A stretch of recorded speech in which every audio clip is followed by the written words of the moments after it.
বনের মাঝখানে ছিল এক বিশাল রাজ্য। সেই রাজ্যের অধিপতি ছিল এক শক্তিশালী সিংহ।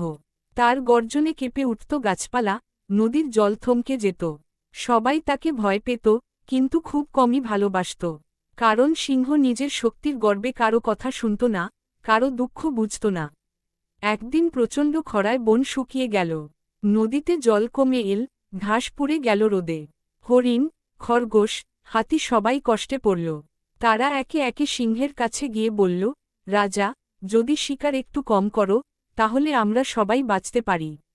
কিন্তু সিংহ হেসে বলল, আমি রাজা, আমার যা ইচ্ছে তাই করব। দিন যেতে যেতে বনে খাবারের অভাব আরও বাড়ল। একদিন সিংহ শিকারে বেরিয়ে দেখল কোথাও প্রাণী নেই। সে অনেক দূর হেঁটে গেল, কিন্তু ক্ষুধা মিটল না। অবশেষে ক্লান্ত হয়ে সে একটি গাছের নিচে বসে পড়ল। তখন একটি ছোট ইঁদুর সেখানে এসে বলল, রাজা, তুমি যদি আগে আমাদের কথা শুনতে, আজ এই অবস্থা হতো না। সিংহ রাগে গর্জে উঠল, কিন্তু শরীরে আর শক্তি ছিল না। সে বুঝতে পারল, একা শক্তি দিয়ে সব চলে না। তখন সে ইঁদুরকে বলল, আমাকে সাহায্য করো। ইঁদুর দৌড়ে গিয়ে অন্য প্রাণীদের ডাকল। সবাই মিলে সিংহকে জল ও খাবার এনে দিল। সেদিন থেকে সিংহ বদলে গেল। সে শিখল যে রাজা হওয়া মানে শুধু শক্তি নয়, দায়িত্ব।